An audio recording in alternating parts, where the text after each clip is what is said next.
Hola, ¿qué tal? Buenos días a todos. Es un gusto estar hoy con ustedes. Y bueno, vamos a lo nuestro.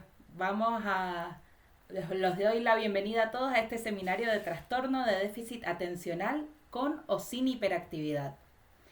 Mi nombre es Marianela Inés Severino. Yo nací y vivo acá en Mendoza, Argentina. Soy médica psiquiatra especialista en niños y adolescentes. Como es habitual en este tipo de seminarios, voy a comenzar presentándome y brindándoles un breve currículum. Yo estudié medicina en la Facultad de Ciencias Médicas en la Universidad Nacional de Cuyo.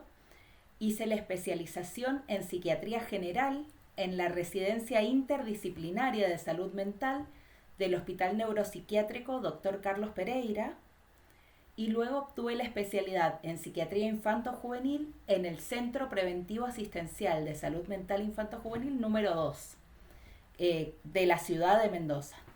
A este tipo de centros se le llama los infantos. Acá en Mendoza tenemos un infanto por cada departamento de Mendoza.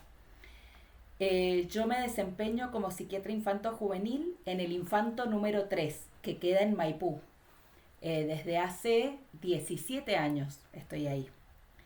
Y bueno, trabajo también de manera particular en consultorio privado y dicto clases en la residencia de psiquiatría infanto-juvenil en el área de psicopatología, dictando un seminario anual que es el de trastornos de conducta. A su vez he participado como disertante en congresos de psiquiatría de Argentina en temáticas como niños agresivos, depresión infantil, trastorno mixto de la conducta y las emociones, eh, inclusión de alumnos con autismo, con trastorno del espectro autista en las escuelas y presentación de casos clínicos, entre otros. A la fecha también coordino talleres de orientación familiar y un taller de relatos para adolescentes. Bueno, el seminario que nos congrega hoy tiene como objetivo proporcionar información y estrategias prácticas para ayudar a los educadores a crear ambientes educativos inclusivos y efectivos para los estudiantes con trastorno de déficit atencional, que puede ser, como vamos a ver, con o sin hiperactividad. Durante este seminario empezaré exponiendo los conceptos básicos del trastorno de déficit atencional desde el punto de vista clínico psiquiátrico, siempre con un enfoque que pretende comprender la manera de estos niños de experimentar y vivenciar el mundo. Posteriormente hablaremos de las diferentes formas de llegar al diagnóstico y de cuáles son las patologías que pueden ser erróneamente diagnosticadas como TDAH y requieren la realización de un buen diagnóstico diferencial. Luego, ya en la segunda parte, pasaremos a hacer una reseña de los tratamientos que puedan o no hacer falta desde salud mental y su relación con las instituciones educativas, para ya luego adentrarnos de lleno en el tema de la inclusión escolar. También vamos a hablar del tema del trabajo con los padres, de lo importante que son todas las otras ramas de tratamientos que son necesarias para los chicos con TDAH, y vamos a mencionar el tema de la tecnología, cómo influye mitos y realidades de la tecnología, del uso excesivo de tecnología en niños. Así es que empezamos, si les parece, arrancamos con el seminario. Generalidades. El trastorno de déficit atencional se ha considerado como un trastorno del desarrollo que puede persistir en la adolescencia o la adultez. Es de alta prevalencia, es decir, que es muy frecuente, presenta muy frecuentemente comorbilidad. Comorbilidad quiere decir que va asociado a otras patologías. Es muy raro de ver el TDA puro, un niño que tenga solamente TDA y no tenga ningún otro cuadro desde lo que es psiquiatría infantil. Suelen ir asociados a otros, ya vamos a ver a cuáles. Puede afectar el desarrollo de las funciones neurocognitivas y la estructuración psicoemocional. Se caracteriza por la presencia de grados variables de inatención, hiperactividad e impulsividad, que impactan en el desarrollo del aprendizaje y en el rendimiento escolar. También impactan en los procesos adaptativos del individuo al medio ambiente. La presencia de factores biológicos y psicosociales señalan la importancia de realizar un diagnóstico y tratamiento multimodal que considere aspectos individuales, familiares y sociales. Vamos a empezar entonces a hablar un poquito de epidemiología, que son las estadísticas, siempre la parte más aburrida de cada tema, pero a mí me parecen interesantes. El TDA es una patología psiquiátrica que padecen del 2 al 5% de la población infantil. Para la psiquiatría infanto-juvenil es uno de los trastornos más importantes, ya que constituye cerca del 50% de la población clínica que atendemos. El TDA empieza a revelarse antes de los 7 años y es crónico. Se calcula que más del 80% de los niños siguen presentando problemas durante la adolescencia y cuántos lo conservan en la vida adulta está más discutida la estadística. Algunos dicen 30% queda en la vida adulta, otros dicen 65%. Las cifras con respecto a la frecuencia en varones versus niñas, dice que 4 varones por cada una niña son propensos a sufrir TDAH, es decir que es bastante más frecuente en los varones. Hay muchas condiciones o trastornos que a menudo se confunden con TDAH o que aparecen en forma conjunta, y esto ocurre en 2/3 de los niños que llegan a la consulta derivados por TDAH.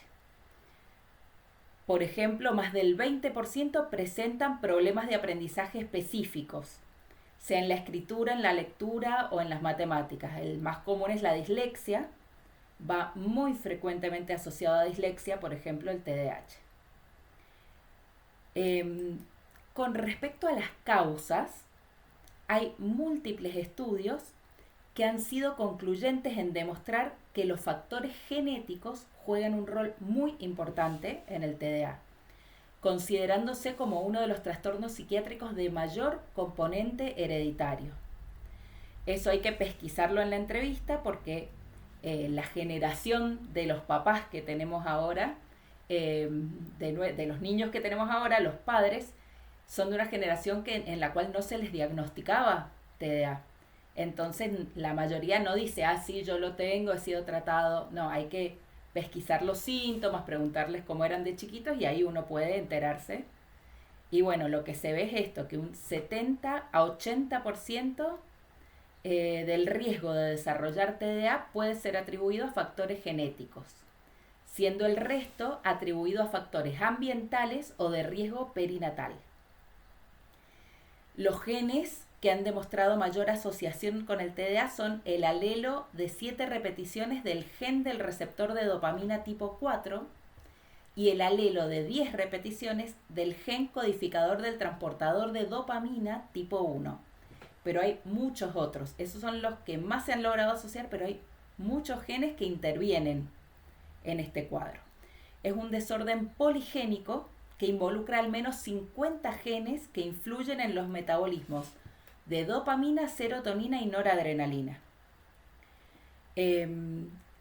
Con respecto a los factores perinatales, se ha visto cómo influyen el uso de alcohol, nicotina y drogas en el embarazo, las infecciones, que la mamá pueda tener una infección y esto produzca una infección del sistema nervioso central o un trauma, la epilepsia, la exposición a plomo se ha relacionado con el TDA y sobre todo un factor que me parece muy importante y que para mí es el factor que hace que haya aumentado la frecuencia de TDA. Es el estrés y la depresión en el embarazo en las mamás.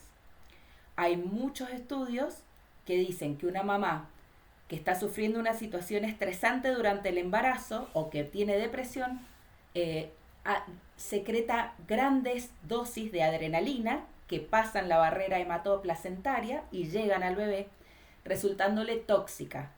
Entonces, esos niños generan después al nacer el TDA. Por supuesto, siempre tiene que haber una base hereditaria genética, pero sumada al estrés de las mamás, es como una combinación infalible para un niño con TDA. Eso se pregunta y se entrevista siempre, cómo pasó el embarazo. Se ven muchos niños con TDA en mamás que han estado o atravesando un duelo en el embarazo o sufriendo violencia o distintas situaciones que la puedan haber estresado. El niño que es prematuro o tiene bajo peso al nacer también tiene mayor riesgo de hacer TDA. Con respecto a los factores ambientales, hablan de la exposición a la contaminación como un factor de riesgo y la escasa exposición a la naturaleza también como un factor de riesgo de generar TDA. Hay muchas opiniones populares que hablan de lo que la sabiduría Marianela, popular, ¿sí? perdón, te Sí, corto 2 segunditos por la duda. ¿No decime. estás compartiendo pantalla? ¿Sabías? O. No, a Ah, ver, estás hablando y no estás compartiendo. a ver. Me sale en verde como que la estoy compartiendo. No, pero no se está viendo. A ver, compartir. Ahí. Ahora sí. Bueno, Ahora sí. Ah, perdón, pensaba que se estaba viendo. Bueno, les paso para que le den una miradita a las filminas anteriores.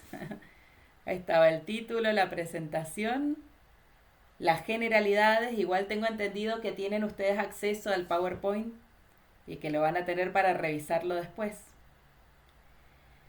Ese es el cuadrito de la epidemiología y las causas, que es donde estamos ahora.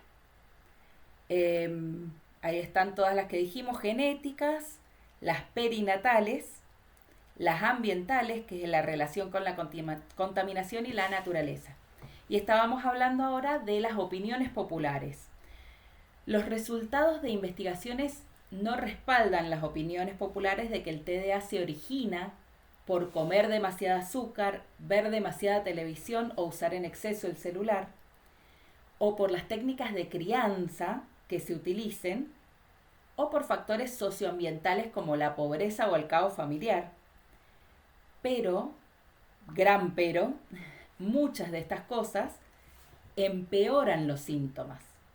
Eh, es decir, estos factores ambientales o socioculturales no son suficientes para producirle un TDAH en un niño que no tiene la predisposición genética. Un niño que no tiene la genética para hacer TDA no lo va a hacer por comer mucho azúcar o por usar mucho el celular. Pero el que sí tiene la genética y está todo el día con el celular y comiendo una dieta muy rica en carbohidratos y en azúcar específicamente, lo va a hacer con un cuadro mucho más grave, con sintomatología mucho más grave.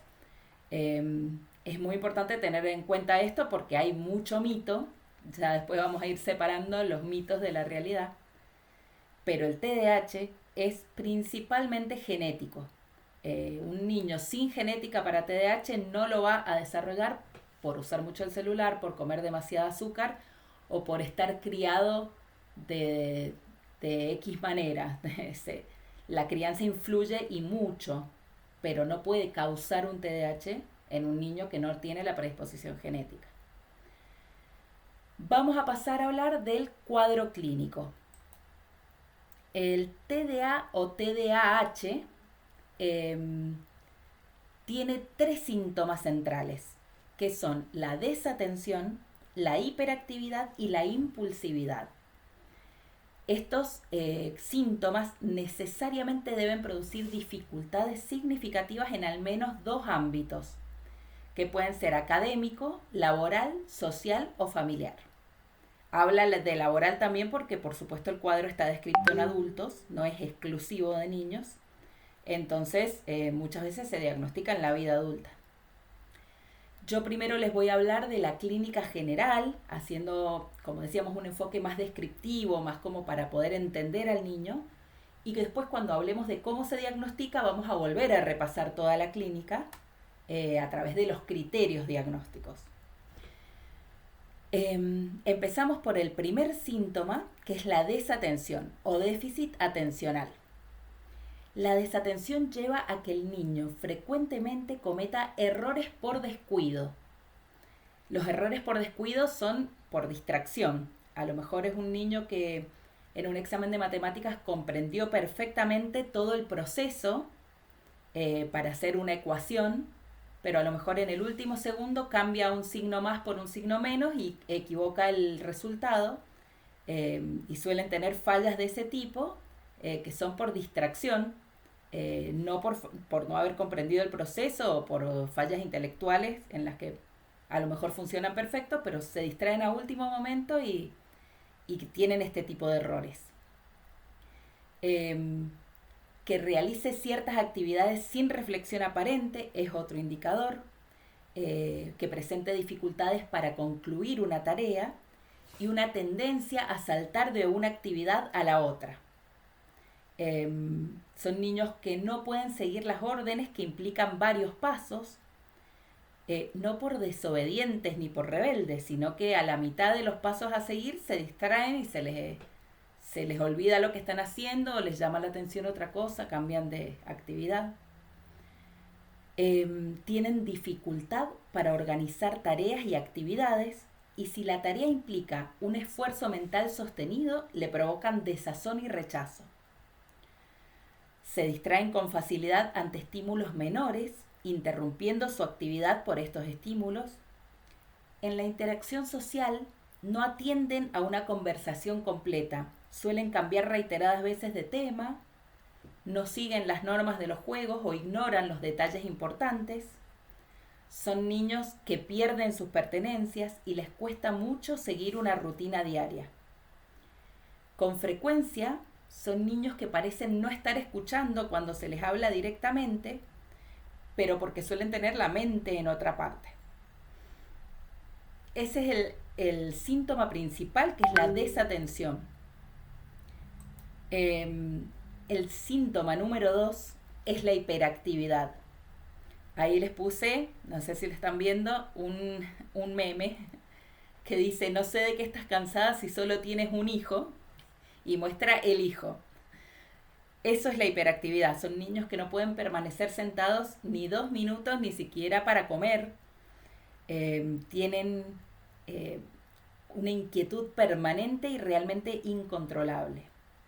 La hiperactividad varía con la edad, es motora en las edades tempranas del niño.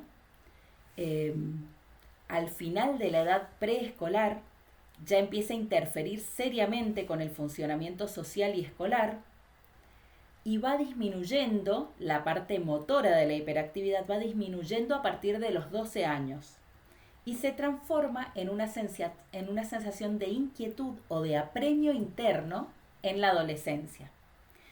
El que ha tenido un niño hiperactivo les puede decir que, bueno, lo sufren porque los padres, los adultos, tienen un gran desgaste de energía criando un niño muy hiperactivo, y de golpe los choquea ver cómo cuando entran en la adolescencia están todo el día acostados en la cama con el celular y dicen: ¿dónde está mi niño hiperactivo? Ahora está quieto todo el día echado en la cama.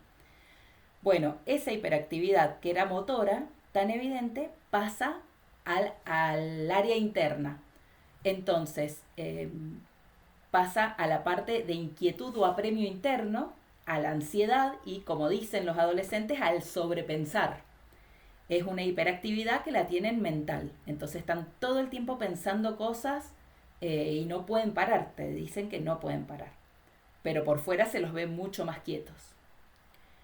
El niño escolar con hiperactividad se ve inquieto, está inquieto en su asiento, no puede permanecer mucho tiempo sentado, tiende a correr y saltar aún en situaciones no adecuadas, por ejemplo en la hora de clase, en el almuerzo, en el autobús, cuando lo llevan de visita a casas de amigos, al cruzar la calle, por ejemplo, van saltando, van haciendo movimientos que los pueden hasta poner en peligro.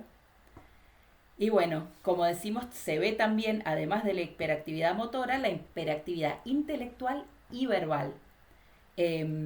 Solemos ver estos niños que tienen una verborrea constante. Son niños que hablan mucho, hablan acelerados, y se les ve ese exceso de actividad en varios aspectos, no solo lo motor.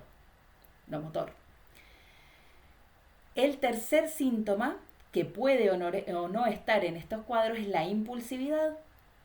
Se manifiesta principalmente por la impaciencia. Son niños que hacen respuestas precipitadas, no pueden esperar a que uno termine de hablar que ya están respondiendo.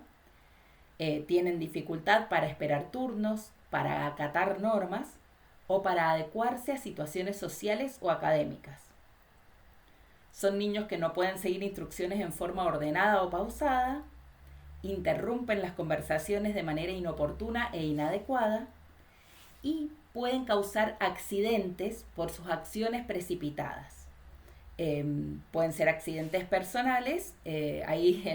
La foto que puse en el PowerPoint es justamente un dibujito de accidentes domésticos. Son muy frecuentes en los niños con TDA con un alto factor de impulsividad. Los que tienen muchos síntomas impulsivos suelen tener todo este tipo de accidentes, por eso hay que estar bien atentos y supervisarlos permanentemente. El tema de los accidentes se ocurre porque no alcanzan a evaluar los riesgos, actúan antes de alcanzar a pensar o a planificar lo que puede pasar. La impulsividad es un rasgo conductual persistente. Entonces el niño con TDA que tiene altos niveles de impulsividad los va a seguir teniendo en la adolescencia y en la adultez. A lo mejor se le corrige o desaparece el tema atencional, la hiperactividad pasa a la parte mental, entonces motora en los adultos es muy rara de ver, pero la impulsividad sigue. El que ha sido un TDA con impulsividad en niño lo sigue teniendo en la adolescencia y en la adultez. Frecuentemente se expresa como la necesidad de obtener gratificación inmediata.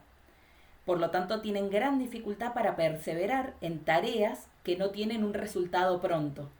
Les cuesta mucho sostener una tarea que tiene un objetivo a largo plazo, porque son niños que quieren todo ya. Como vamos a ver con el tema del uso de la tecnología, el uso de la tecnología empeora mucho este síntoma. Bueno, esas son las generalidades, son esos 3 síntomas el TDA puro. Todo lo demás que se puede ver van a ser asociaciones de otras enfermedades, es decir, comorbilidades, que se suman al TDA. El TDA puro, sea con o sin hiperactividad, es muy raro de ver, como les decía, yo debo tener, 2 o 3 en tratamiento en este momento. En cambio, todos los demás que tengo, que son muchísimos, tienen alguna otra comorbilidad, que vamos a ver puede ser trastornos del lenguaje, intelectuales, otras patologías psiquiátricas. Ya vamos a verlos en detalle. ¿Cómo hago un diagnóstico? ¿Cómo llego al diagnóstico del TDA? El diagnóstico del TDA es fundamentalmente clínico y se realiza por exclusión, es decir, que hay que poder descartar todas las otras causas que pueden dar estos síntomas. Los síntomas del TDA son tan frecuentes en otras patologías psiquiátricas que es muy difícil en realidad llegar a un diagnóstico certero y hay muchísimo error diagnóstico. Llegan muchos niños con un diagnóstico de TDA que no lo tienen, que uno los analiza y no lo tienen. Tienen alguna otra patología que también cursa con déficit atencional o con hiperactividad o impulsividad como síntomas, pero bueno, hay que tener esa fineza diagnóstica para poder saber quién tiene un TDA y quién no, quién tiene síntomas de otra patología. Como dijimos, es fundamentalmente clínico y por exclusión. Y se basa, acá están, estos son los 5 pilares para poder llegar a un diagnóstico correcto de TDA. Se basan en, número 1, una anamnesis médica completa.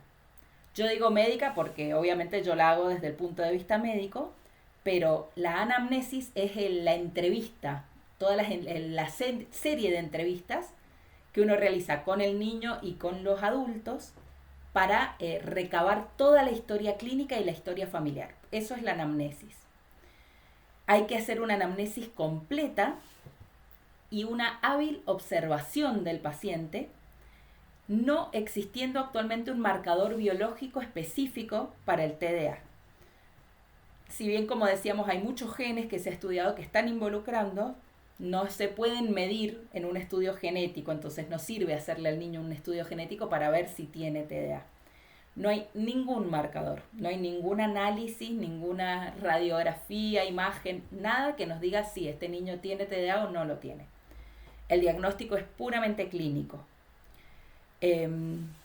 Hay que hacer, sí, un diagnóstico diferencial con otras patologías o entidades nosológicas que comparten muchos síntomas del TDA, como decíamos, y que pueden ser orgánicas o psiquiátricas. Ya más adelante las vamos a enumerar a todas. Se debe considerar la comorbilidad que frecuentemente acompaña al síndrome, lo que también lleva a cometer errores diagnósticos y terapéuticos, porque si hacemos mal el diagnóstico, lo más probable es que lo tratemos mal. Por lo cual, considerando todo lo anterior, podemos ver lo difícil que puede ser realizar un diagnóstico certero de esta patología y lo fácil que puede ser equivocarse. Por eso tenemos estas 5 herramientas que hay que profundizar de manera metódica. Como decíamos primero, la anamnesis detallada debe incluir la toma de datos del niño desde todos los puntos de vista posibles. Se hace un relato del embarazo y el parto, no solamente desde fenómenos médicos que puede haber tenido, sino esto, cómo se sentía la mamá, qué cosas estaban pasando en su vida en ese momento, si estaba transitando un duelo, si estaba con problemas de pareja, si sufría violencia, si estaba trabajando en algún trabajo muy estresante. Todos esos factores influyen. El parto, todo lo que es relato del momento del parto, el APGAR del niño, que es lo que uno mira siempre que les pide la libreta de salud, sale el APGAR, que es el nivel de vitalidad del niño al momento de nacer. Es muy importante porque eso muestra si el niño tuvo sufrimiento o falta de oxígeno en el momento de nacer, lo cual también puede ser una causa. Se pregunta también los antecedentes hereditarios, que como decíamos son el factor determinante. Todavía en esta generación nadie ha sido diagnosticado con TDA de los padres, salvo los que vienen ahora más jovencitos, pero la mayoría, si uno empieza a explicarles cuáles son los síntomas, los han tenido. Alguno de los dos familiares los ha tenido, de los adultos, o sus hermanos, o sus primos, o ellos mismos. Se ve la incidencia hereditaria. Se preguntan características de ambos padres y sus hermanos cuando eran pequeños. Y después se pasa a preguntar el desarrollo psicofísico del paciente, sus antecedentes de salud y, de ser posible, se piden todos los estudios médicos para descartar las causas neurológicas, descartar hipoacusias. Son niños que siempre vienen estudiados por hipoacusia porque la desatención hace que se sospeche desde muy chiquitos que no escuchan. Entonces la mayoría han pasado por una derivación a otorrino y un examen de audición, que les sale perfecto, pero bueno, es importante descartar, porque un niño con una hipoacusia perfectamente puede ser confundido con un niño con TDA y no es tal. Entonces siempre se pide, desde el chiquito se les pide el consulta a otorrinolaringólogo y los estudios de audición. Alteraciones de la vista también. Un niño, por supuesto, con problemas de visión va a prestar menos atención porque hay cosas que no las va a estar viendo. Se pregunta la dieta, los hábitos, el sueño, la descripción semiológica del niño realizada por sus padres. Esto es muy importante. Semiológica significa de síntomas, signos y síntomas. Se le pregunta a los padres cómo lo ven, que ellos describan lo que ellos ven de la conducta del niño en la casa y en todos los ámbitos que no son adentro de la escuela. De ser posible, se pregunta de manera cronológica cómo era la conducta del niño desde bebé, desde que nació, y cómo fue cambiando a lo largo de los años, cuándo han empezado ellos a notar sintomatología, y se hace como un relato cronológico de los síntomas contado por los padres. Eso es la anamnesis, que sería una primera entrevista que uno en general la hace con los padres sin el niño, porque no está bueno, al niño no le hace bien estar escuchando. Ellos, según ellos lo interpretan como que hablan mal de ellos, entonces se ponen nerviosos, se angustian, se enojan. Así es que en general esta parte de la anamnesis se hace con los adultos solos. Luego se pasa a hacer entrevistas con el niño. En la evaluación del niño, como verán, en lugar de ponerles ítems a evaluar, les puse una foto. Cuando un niño tiene TDAH, sobre todo con hiperactividad y con impulsividad, así queda el consultorio después de las entrevistas. Uno hace el diagnóstico muchas veces por cómo le queda el consultorio después de la entrevista, porque son niños que te dan vuelta al consultorio. Suele resultar dificultosa la entrevista, el trabajo con estos niños, ya que no permanecen quietos, no toleran un interrogatorio prolongado. En general se puede realizar la observación ofreciendo al niño diferentes estímulos, como juguetes, papeles, colores, una pizarra, autitos para subirse. Todo eso tengo yo en el consultorio, por ejemplo. Lo cual, si cuando pasemos a hablar de cómo trabajar con niños con hiperactividad y con TDA, es todo lo contrario a lo que hay que hacer. Son niños a los que no se les puede ofrecer, no se les debe tener al acceso mucha variedad de cosas porque no van a poder hacer un juego organizado. Pero para hacer el diagnóstico sí nos viene bien, porque uno en el consultorio, con toda esa variedad de estímulos para elegir, ve el TDA. El niño que está atento elige un juguete, explora todo. Los niños son curiosos, llegan, exploran todo lo que hay, eligen un juguete y se ponen a jugar. El niño con TDA dura 3 segundos con cada juguete y cambia y hace otra cosa. Y elige los lápices y los colores, hace una raya y ya le llamó más la atención la pizarra y ya vuelve a los juguetes y vuelve y toca la computadora y toca la lámpara y toca el sello, sacan el sello todos. Ahí uno se da cuenta y hace el diagnóstico. Para evaluar la conducta, lo que vemos es esto: cuánto dura en cada actividad, el nivel de hiperactividad, la impulsividad. Son niños que uno los escucha jugar y ya se da cuenta el grado de impulsividad que tiene. El niño con TDA con alta impulsividad es brusco en sus movimientos y es ruidoso, golpea los juguetes. Uno los escucha jugar y son ruidosos, no pueden ni hablar por encima de ese ruido. Se ve también el tema del registro del propio cuerpo y el registro del cuerpo de los demás. Como su atención está volátil, cambia de una cosa a la otra, muchas veces no se dan cuenta no registran lo que están haciendo con su cuerpo. El otro día en el consultorio vi una niña que le terminé diagnosticando un TDA, que se había servido una taza de té, pero se ponía a hablar y se olvidaba que tenía la taza de té en la mano, entonces gesticulaba y volaba té por el aire y ni siquiera lo registraba. Estaba tan concentrada en lo que estaba diciendo que no podía registrar su cuerpo y darse cuenta que estaba volcando. Eso es un indicador, por ejemplo, de que la atención no la maneja bien y de que no registra el propio cuerpo. Uno ve la atención a las preguntas en niños un poco más grandes, ¿no es cierto? La concordancia de las respuestas. Muchas veces uno les hace una pregunta, empiezan a responder y saltan al tema siguiente porque su cabeza mientras mantiene esa hiperactividad. Eso se ve también en los adolescentes, por ahí más que en los niños. Se ve la capacidad de respetar turnos para hablar o el tema del cambio de tema súbito. Y bueno, idealmente esta entrevista se realiza sin los padres presentes, pero en niños que son muy apegados a sus padres o temerosos, se les puede permitir a los padres que se queden en la entrevista y por ahí está bueno porque uno les va marcando a los padres para que vean y les va explicando, ¿ves? Este tipo de juego puede indicar esto, puede indicar aquello. Entonces uno ya los va trabajando a los padres desde lo que es la psicoeducación para que ellos vayan viendo y entendiendo las conductas de su hijo y cómo funciona su mente.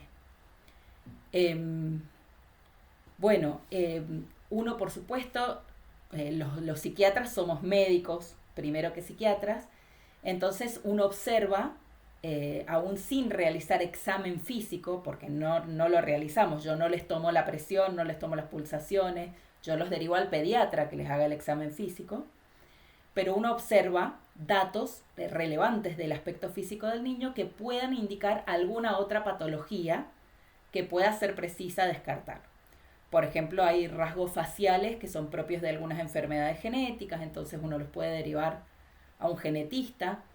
La palidez puede dar anemia, la anemia, o sea, la palidez sobre todo ocular puede indicar que el niño está con anemia y la anemia baja mucho los niveles atencionales. Las patologías de tiroides, el bocio, los ojos saltones en el hipertiroidismo. Muchos niños vienen a entrevistas de psiquiatría y a lo mejor lo que tienen es una patología clínica. Entonces, por más que somos psiquiatras, no hay que perder la mirada clínica de médico, y uno observa todos estos factores. Ya hicimos entonces la anamnesis con los padres, la evaluación del niño, que puede tomar una o varias entrevistas, según qué tan evidente sea el cuadro, y pasamos al pilar número 3, que es la lectura de informes. Lleva mucho tiempo porque muchos niños vienen de recorrer muchísimos profesionales y traen pero kilos de informes.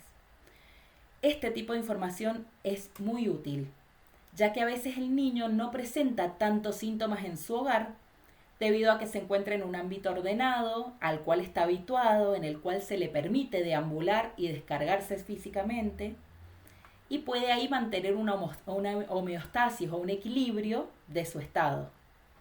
Entonces, en muchos niños, los síntomas se ven potenciados o agravados en el ámbito escolar, en donde se le requiere quedarse sentado, quieto, prestar atención y obedecer, lo cual son todas cosas que el niño con TDA no puede hacer.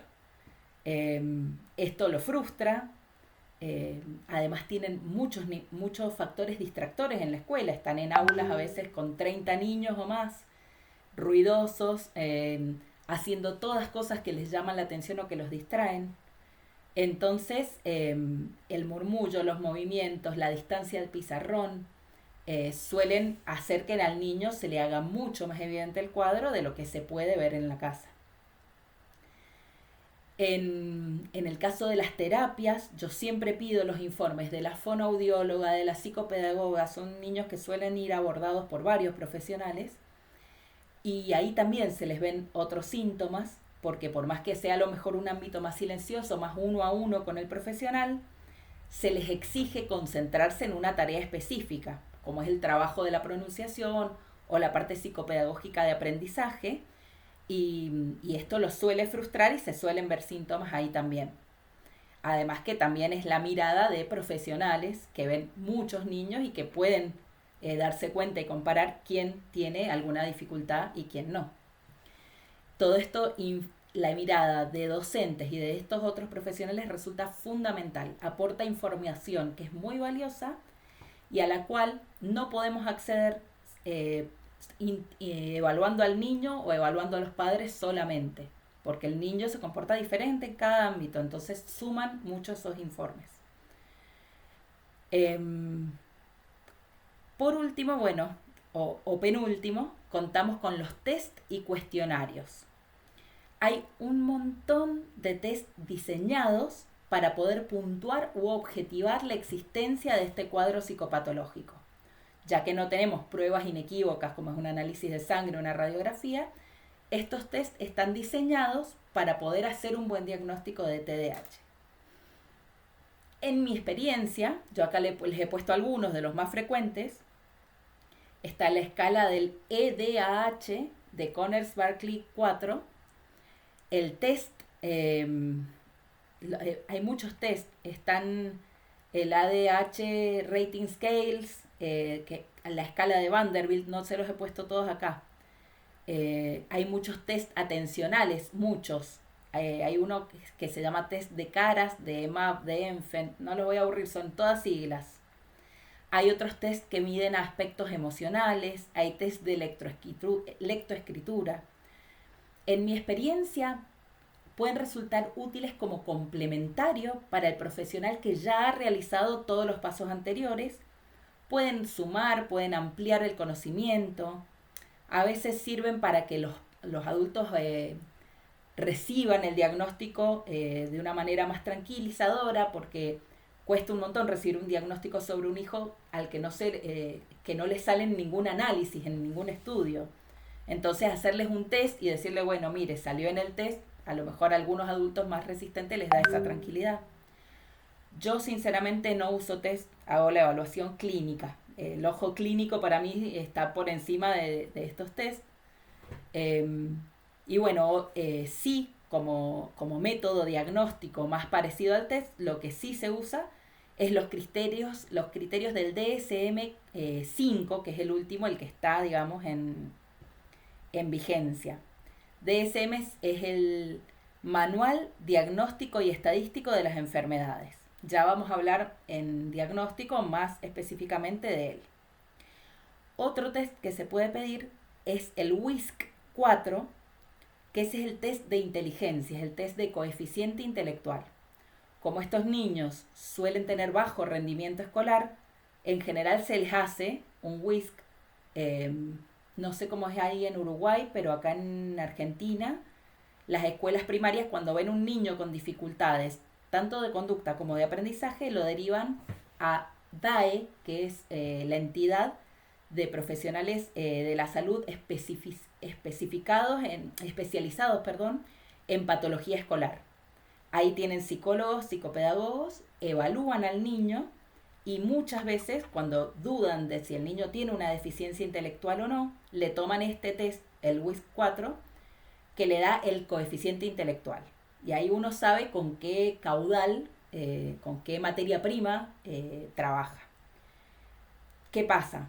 Un niño con déficit atencional puede hacer que le dé bajo el WISC. Pueden incluso estar funcionando como si tuvieran un retraso mental leve, pero porque no pueden rendir y no pueden aprovechar su nivel intelectual. Pero el que sabe tomar el test de WISC se da cuenta porque les da muy bajo todas las puntuaciones atencionales y a lo mejor les da muy alto el vocabulario, muy alto otros factores. Entonces, aunque el número total dé bajo, puede hacer la diferencia y darse cuenta que es un TDA y no un retraso mental. Todo ahí, por supuesto, está en la profesionalidad y la experiencia del que toma el test. Pero hay que tener cuidado porque llegan muchos niños a que les hagamos incluso certificado de discapacidad por retraso mental y no lo tienen. Uno cuando los escucha y cuando les presta atención, lo que tienen es un TDA que no es discapacitante, que no es causa de discapacidad, pero sí afecta muchísimo el rendimiento escolar. Bueno, lo que recomienda la Organización Mundial de la Salud es el DSM-4 para la realización del diagnóstico de TDA, por lo cual nos vamos a detener en este método diagnóstico, en esta herramienta, ya que está estandarizada y validada como diagnóstica en todo el mundo. Por último, como dijimos, en caso de haber observado en toda la información recabada algún indicador de otras patologías que escapan a nuestra área de experiencia, se recomienda hacer la derivación a interconsultas según lo que uno observe, según lo que corresponda.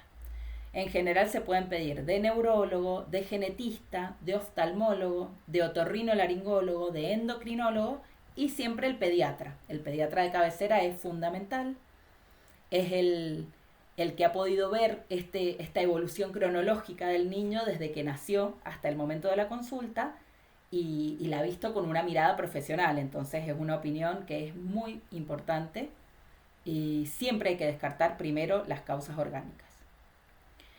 Pasamos entonces a cómo se realizaría el diagnóstico según el DSM-4. Es el Manual Diagnóstico y Estadístico de los Trastornos Mentales. Perdón, 5, no 4. Yo me formé con el 4, ya estoy viejita, y ha salido el 5 hace ya varios años. Lo primero que les voy a contar es esto. El 5 es la última versión del Manual Diagnóstico y Estadístico de los Trastornos Mentales. Vio la luz por primera vez en mayo del 2013 en un congreso anual de la Asociación Americana de Psiquiatría que se hizo en San Francisco, Estados Unidos. Y bueno, tiene cambios significativos con respecto al anterior, que es el DSM-4, que salió en 1994. Se imaginan que hay muchos cambios de manera de ver los niños porque hay cambios sociales, culturales. Después se hizo una revisión y salió el DSM-4-TR, que es versión revisada, en el 2000. Y bueno, como dijimos, en el 2013 ya salió el DSM-5, que es el que está en uso ahora. Tiene cambios, el diagnóstico de TDAH, el capítulo de TDAH, tiene bastantes cambios con respecto a la versión anterior. Por ejemplo, desaparece el capítulo específico de trastornos del niño y del adolescente, ya que se considera que el TDAH no es específico del niño y del adolescente, sino que puede tener una continuidad incluso hasta la edad adulta. Todos los cuadros están incluidos en general. Por ejemplo, trastornos del ánimo, depresiones, puede haber en niños, en adolescentes y en adultos. Entonces no se incluyen en el capítulo exclusivo de patologías de niños. Antes, en la versión anterior, estaba en la patología exclusiva de niños y adolescentes. Ahora no. En el DSM-5 se puso general porque se ha descubierto la cantidad de adultos que hay con síntomas de TDA, solo que no han sido diagnosticados. Se retrasa la edad de aparición para el diagnóstico. Antes tenía que ser sí o sí que los síntomas aparecieran en niños muy pequeños, en menores de 7 años. Ahora se ve que hay niños que empiezan a presentar los síntomas más tarde. Entonces se ha puesto que antes de los 12 años tiene que haberse notado algún síntoma. Se tiene en cuenta en el DSM-5 que los signos del trastorno pueden ser mínimos o estar ausentes en situaciones en las que el individuo recibe recompensas frecuentes por comportamientos apropiados, o cuando estás bajo supervisión, o cuando estás haciendo actividades que le interesan. Los criterios anteriores, los del DSM-4, hacían que se diagnosticara erróneamente. Muchas veces se decía que el niño no tenía TDAH porque en ciertas situaciones no presentaba los síntomas.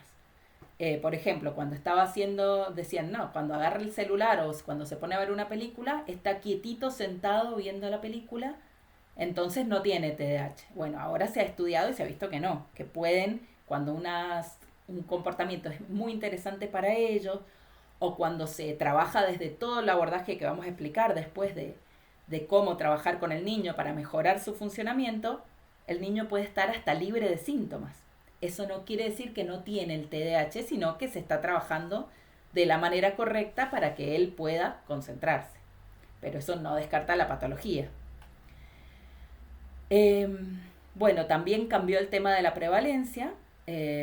Antes se decía que era mucho menos frecuente, estaba sin diagnosticar la mayoría de los casos. Ahora se está viendo esto es que dijimos en las estadísticas, que es el 5% de los niños lo tienen y el 2,5% de los adultos.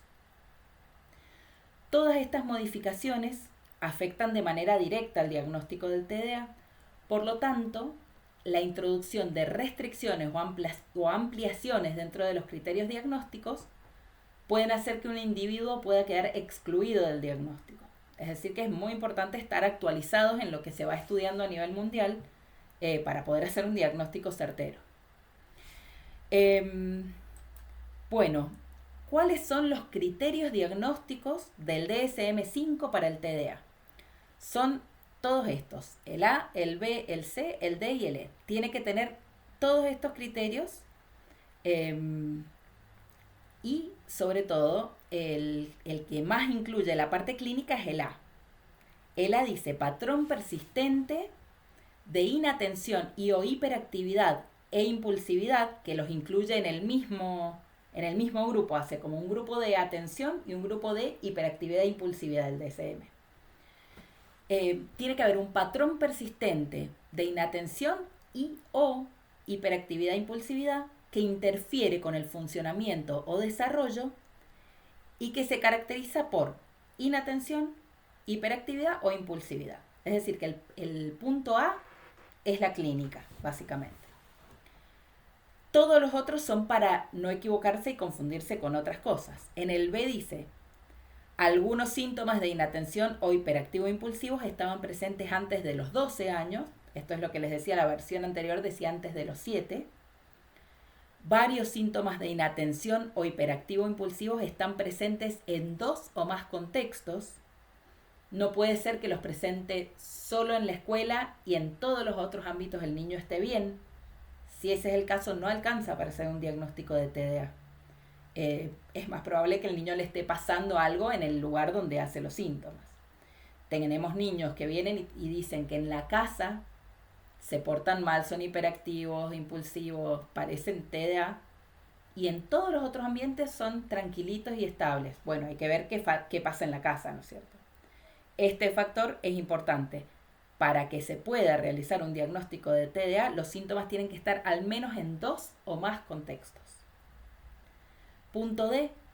Existen pruebas claras de que los síntomas interfieren con el funcionamiento social, académico o laboral o reducen la calidad de los mismos. Un niño que es muy hiperactivo, que es curioso, que salta de actividad, pero que eso no le afecta a su rendimiento escolar, eso no le afecta a su ambiente en la familia, no altera la armonía de la casa. Es simplemente un niño enérgico, un niño alegre, desde su personalidad, desde su temperamento, y no es un TDA. Hay muchos niños que son muy enérgicos, pero uno los ve y logran su aprendizaje bien, hacen amigos, no los están retando todo el tiempo. Algunos sí, algunos son más traviesos, pero solamente para hacer diagnóstico de TDA tiene que haber interferencia con el funcionamiento. Tiene que ser un niño que no funciona su aprendizaje en la escuela, que no funciona el seguir reglas o hábitos en la casa, que no se lo puede sacar a pasear porque se porta mal. Tiene que interferir con su funcionamiento. Si solamente es muy hiperactivo, pero eso no lo afecta, no es un TDA.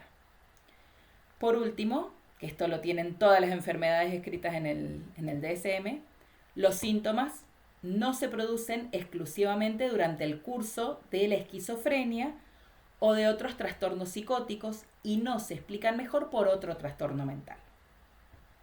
Como decíamos, hay muchas enfermedades que incluyen dentro de sus síntomas la falta de atención, la hiperactividad y la impulsividad. Hay que descartar que no tenga ninguna de las otras enfermedades para poder decir que tenemos un TDA. Pasamos entonces a los criterios A, que son los que más hay que los más descriptivos. El síntoma número 1 es la inatención. Tiene que tener 6 o más de los siguientes síntomas mantenidos durante al menos 6 meses en un grado que no sea propio del nivel de desarrollo de ese niño y que afecta directamente las actividades sociales y académicas o laborales. Es, como se darán cuenta, es muy difícil de precisar, no es algo objetivo, puntuado, fácil.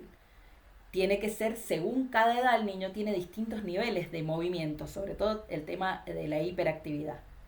Un niño de 3 años, de 4 años, en salita 4, de 5, tiene un nivel de hiperactividad en general de manera normal. Por eso lo expresa así. Tiene que ser un nivel de síntomas que no concuerde con el nivel de desarrollo, con la edad que tiene el niño y que le afecte las actividades escolares y sociales.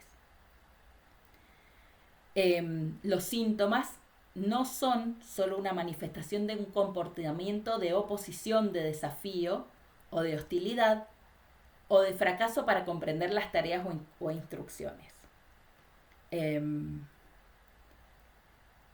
ahí empieza, aclara, que para los adolescentes mayores y adultos, a partir de 17 años de edad, se requiere un mínimo de 5 síntomas.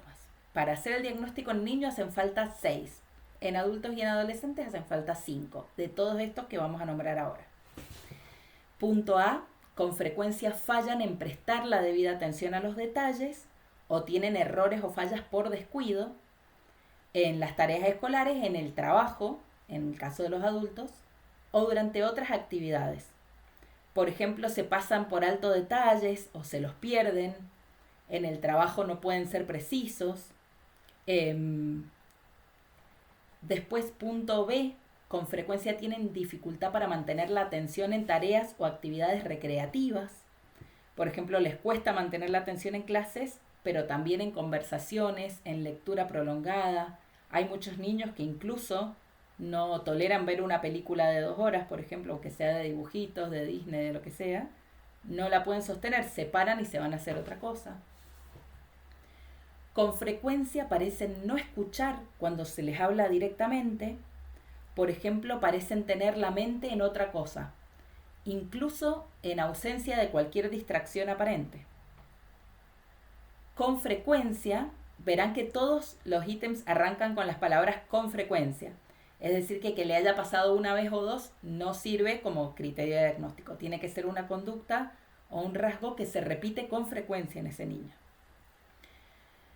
Con frecuencia no sigue las instrucciones y no termina las tareas escolares, los quehaceres o los deberes laborales en caso de los adultos.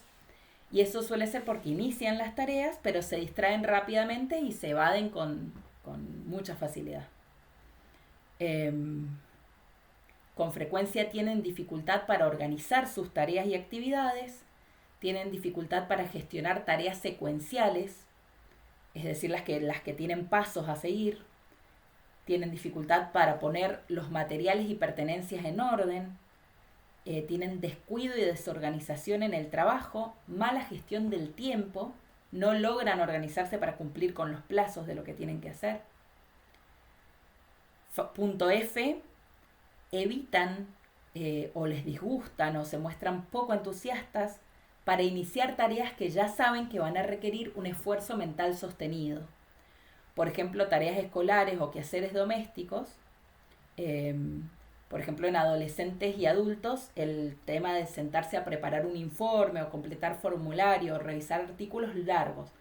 Cuando es una tarea que ya saben que necesita de una atención prolongada o de un esfuerzo prolongado, las evitan, las rechazan, tratan de no tener que hacerlas porque saben que su atención no la pueden sostener tanto tiempo y que van a fallar, que van a fracasar en hacerla.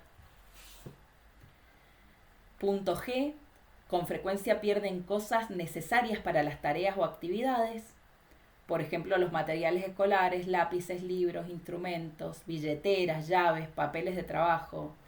Se nota mucho en estos niños, yo siempre pido las carpetas para mirarlo, los cuadernos, que todos los días sacan y empiezan hoja nueva y no pueden ver dónde estaban escribiendo, cuál fue la última fecha, escribir a continuación.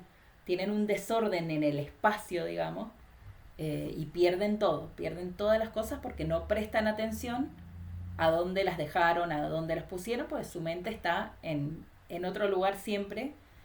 Eso se ve mucho, es un indicador bastante potente, digamos, de este cuadro.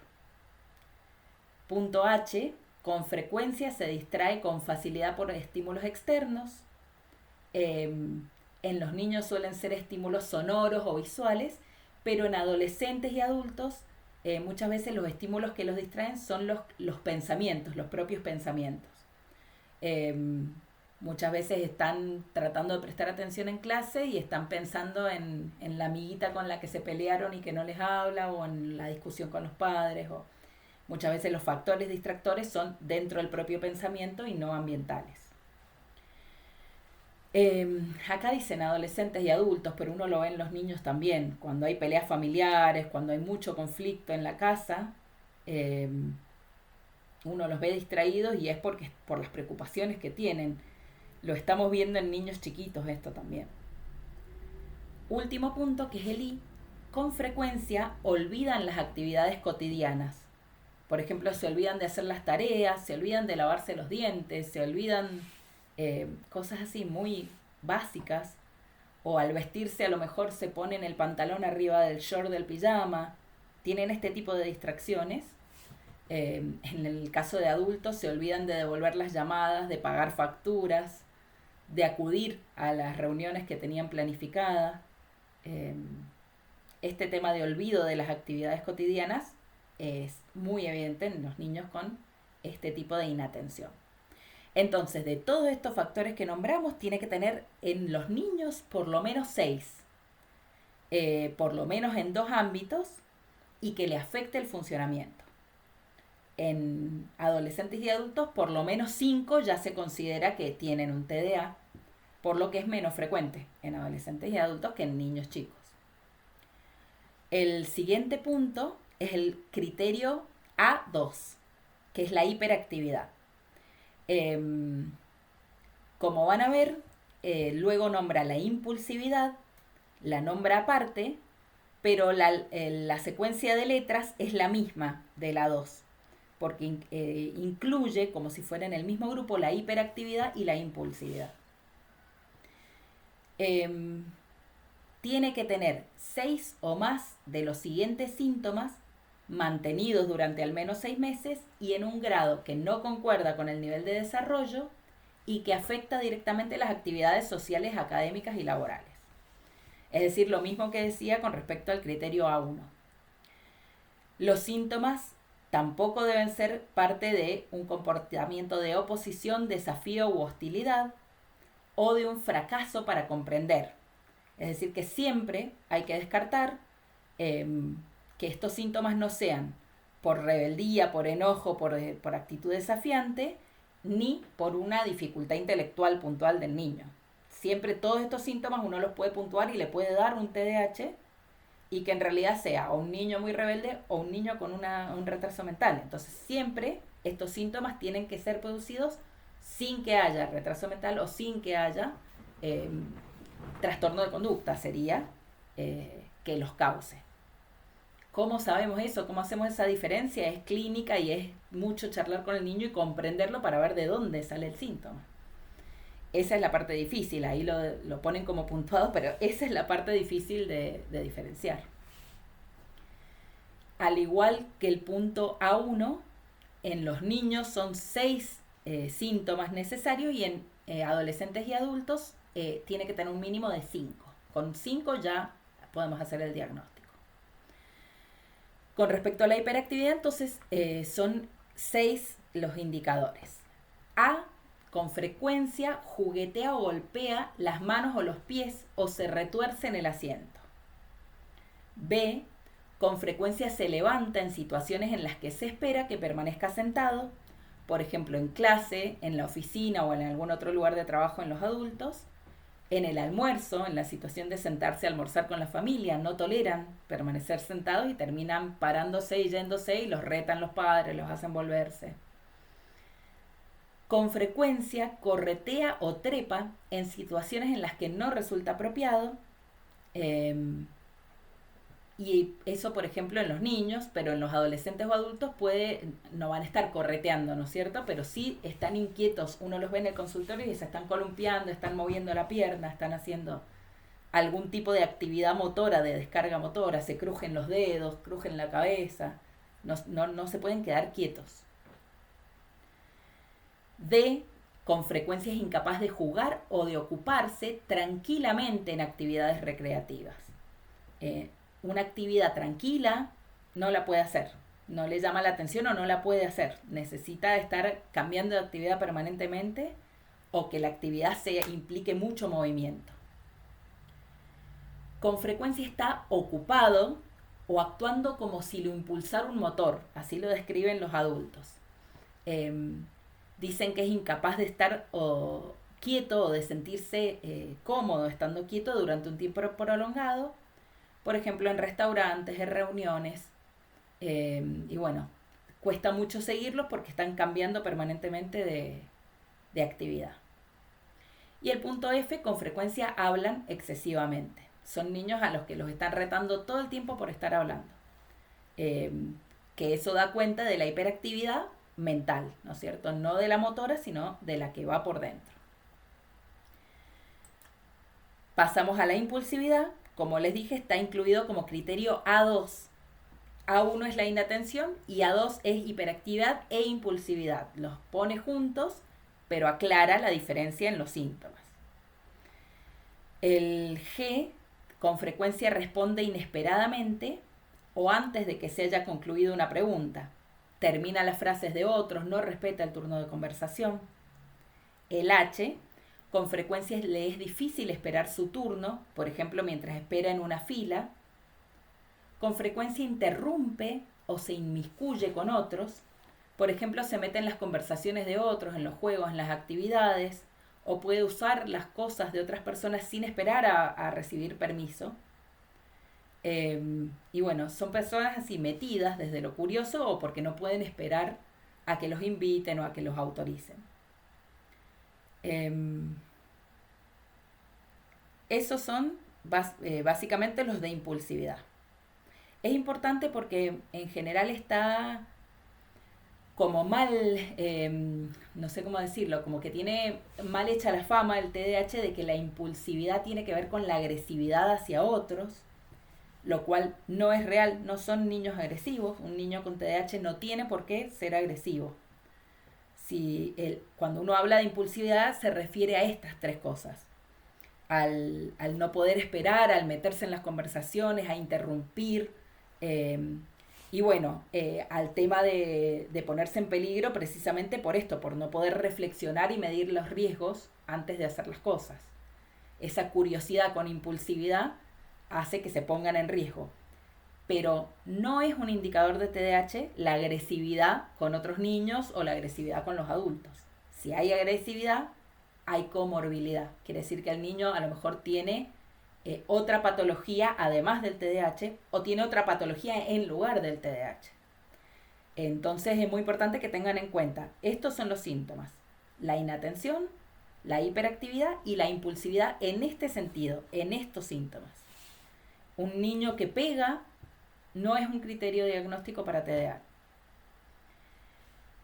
Como dijimos, bueno, los puntos B, que los síntomas tienen que estar antes de los 12 años, los criterios C, que son que tienen que estar presentes en 2 o más contextos, el criterio D, que es que haya pruebas claras de que los síntomas interfieren con el funcionamiento, y el punto E, el criterio E, que los síntomas no se producen por otras enfermedades, sean psiquiátricas, no se explican mejor, dice el DSM, por otras enfermedades, sean psiquiátricas y todas las que vamos a nombrar en lo que es el diagnóstico diferencial. Con respecto a los resultados de este análisis de criterios, podemos clasificar el TDA en 3 presentaciones. Podemos tener la presentación combinada, cuando se cumplen el criterio A1, que es inatención, y el criterio A2, que es hiperactividad e impulsividad durante los últimos 6 meses. Es la más común la presentación combinada, que es que tenga más de 6 criterios del punto A1 y del punto A2. Después está la presentación predominante con falta de atención, cuando tiene criterios A1 pero no alcanza para cumplir los criterios A2 durante los últimos 6 meses. Y la presentación predominantemente hiperactiva e impulsiva, en la cual se cumple el criterio A2 pero no se cumple el criterio A1. La más frecuente es la combinada, pero se ven también bastante frecuencia la tipo predominante de atención, que es el TDA, el tipo predominante hiperactivo, que es el TDAH, y bueno, al mixto es el que se llama TDAH. Yo cuando los nombro y hablo de la patología lo digo de cualquier manera, pero esa es la manera según la clasificación del tipo de síntomas. Luego se puede clasificar también, según el estado actual, puede tener el cuadro activo o en remisión parcial. Remisión parcial sería cuando antes sí cumplía todos los criterios, pero luego de alguna manera se estabiliza o se logra organizar y ya no los cumple. Los síntomas pueden, digamos, seguir deteriorando de manera leve el funcionamiento social, académico o laboral, pero ya no dan como para los criterios cumplirlos todos. Eso se llama que está en remisión parcial. Y bueno, según la gravedad se clasifica en leve, moderado o severo, que eso se ve por qué tanto afecta el funcionamiento. Eso es lo que hace que lo pongamos como leve, moderado o severo. Hablando un poquito del cuadro, de la evolución a través del tiempo de este cuadro, en el pasado existía la creencia de que el TDAH desaparecía en la pubertad. Sin embargo, actualmente se han hecho muchos estudios y está comprobado que este cuadro persiste, como dijimos anteriormente, hasta la adolescencia en un 80% y hasta la adultez, según los estudios, algunos dicen que un 35% y otros hablan de un 50% y otros de un 65%. Eso según el estudio que uno lea. En general se presenta diferente. Los niños preescolares tienen más inquietud e impulsividad y tienen más conductas disruptivas. Los niños en etapa escolar se empieza a poner de manifiesto más el tema de sintomatología atencional, porque obviamente ya empiezan a tener que permanecer sentados en clase, prestar atención, entonces se evidencia más la sintomatología atencional, lo cual le lleva a un bajo rendimiento escolar. A lo largo de la primaria, digamos, de la educación primaria, la hiperactividad va disminuyendo, el niño, su sistema nervioso va madurando y se va aquietando, pero muchas veces la impulsividad persiste y esto puede generar un conflicto con pares. No porque el niño en sí tenga una personalidad agresiva, sino porque son tan bruscos para jugar que a lo mejor empujan, tiran las cosas, le sacan los juguetes al otro sin preguntarle y eso genera conflicto con los pares. Son niños intensos, entonces muchas veces los otros niños no quieren jugar con ellos porque son bruscos, rompen los juguetes. Desde ese punto genera conflicto con pares, no porque sean niños que peguen, ¿no es cierto? En la adolescencia, la hiperactividad, como dijimos, es reemplazada por una sensación de inquietud interna, pues persiste la inatención y persiste la impulsividad. Especialmente en los varones adolescentes, la impulsividad empeora muchísimo. Ahí sí se agrega el factor de la agresividad, pero porque empiezan a tener gran secreción de testosterona, que es la hormona masculina, que genera agresividad. Entonces en la adolescencia, todo lo que eran sus rasgos impulsivos se empeoran, la atención suele quedar más o menos igual y la hiperactividad motora es reemplazada por hiperactividad mental. Ni hablar que a todo esto se suman todas las dificultades que deben transitar los adolescentes, como son sus propios cambios físicos, los cambios sociales, de golpe la importancia que toma la mirada del otro, la opinión de sus compañeros, los problemas de identidad que suelen transitar, todo tipo de dificultades que transitan los adolescentes les generan una presión adicional y crean nuevos tipos de estrés que hacen que se evidencien más los síntomas. Pasando ya al tema de los adultos, baja la frecuencia, se podría llegar a decir que la mitad de los niños con TDA en la infancia se curan o se estabilizan o se desaparecen sus síntomas, pero hay un 50%, por no meterme en las diferencias de autores, que continúan con problemas de concentración, suelen cambiar de actividad, no finalizan los proyectos, cambian de lugar de trabajo, su conducta suele ser desorganizada, suelen recurrir a listas de actividades para compensar esta carencia.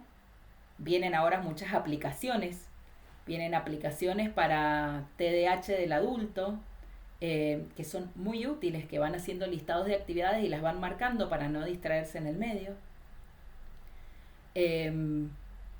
Suelen ser personas que postergan reiteradamente lo que tienen que hacer y en algunos pueden presentar conducta explosiva.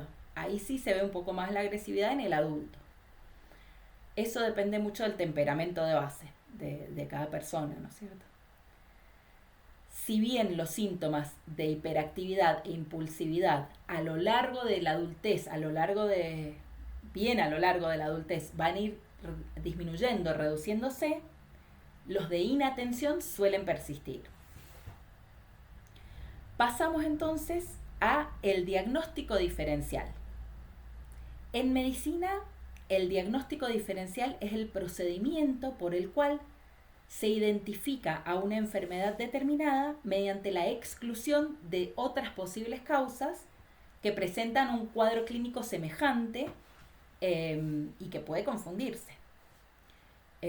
Como el TDA tiene estos 3 síntomas cardinales que son inatención, hiperactividad e impulsividad, son síntomas muy inespecíficos, entonces pueden estar presentes en otros cuadros, ya sea psicopatológicos o clínicos. Entonces, ante esta tríada sintomática, cuando tenemos un niño con inatención, hiperactividad e impulsividad, hay que hacer un minucioso proceso de diagnóstico diferencial. Yo acá en las fotos, en las imágenes, les puse algunos frecuentes, por ejemplo, los trastornos del ánimo. Este niño es un hipertiroidismo, los factores endocrinológicos se pueden confundir. Los neurológicos, las epilepsias, por ejemplo, suelen tener déficit atencional y suelen ser niños impulsivos. Entonces también hay que diferenciar ese diagnóstico. Los trastornos del espectro autista tienen mucho en común con los TDA, entonces hay que saber hacer un diagnóstico diferencial. Y bueno, en general, como decíamos, como vamos a hablar más adelante, hay muchos niños que tienen un muy excesivo uso de tecnología y eso hace que puedan prestar menos atención. No da tanto la hiperactividad, pero sí la inatención, porque están acostumbrados al estímulo inmediato y a la gratificación inmediata que da la tecnología, el celular, sobre todo algunas aplicaciones específicas como son el TikTok, que es todo inmediato, después no quieren prestar atención a algo que sea más prolongado, pero cuando uno los estudia, no tienen TDA, no se los ha producido la tecnología, sino que tienen un funcionamiento inadecuado debido al abuso, al exceso uso de la tecnología. Cuando uno limita la tecnología, desaparecen los síntomas. En un niño con TDA no desaparecen los síntomas. Entonces, bueno, eso es un diagnóstico diferencial. Una adicción al celular es otra patología, no es un TDA, pero se ven iguales. Muchas veces se ven iguales. Entonces, hay que hacer el diagnóstico diferencial. Con respecto, entonces, a cuáles son las enfermedades que pueden confundirse con TDAH, pero no lo son, tenemos esta listita. Enfermedades médicas, la epilepsia, sobre todo los que tienen crisis de ausencia, son niños que se tildan, se desconectan por segundos y pueden aparentar desde afuera que están distraídos, pero son crisis de ausencia, es una enfermedad diferente. Las alteraciones tiroideas, como decíamos, se pueden manifestar como inquietud motora en el hipertiroidismo o apatía y cansancio en el hipotiroidismo, y pueden simular una problemática parecida al TDA, y cuando uno hace el estudio en realidad es una patología endocrinológica. El síndrome de piernas inquietas es un síndrome de alteraciones sensitivas que puede hacer que el niño se mueva más de lo habitual y parezca un TDA por la hiperactividad.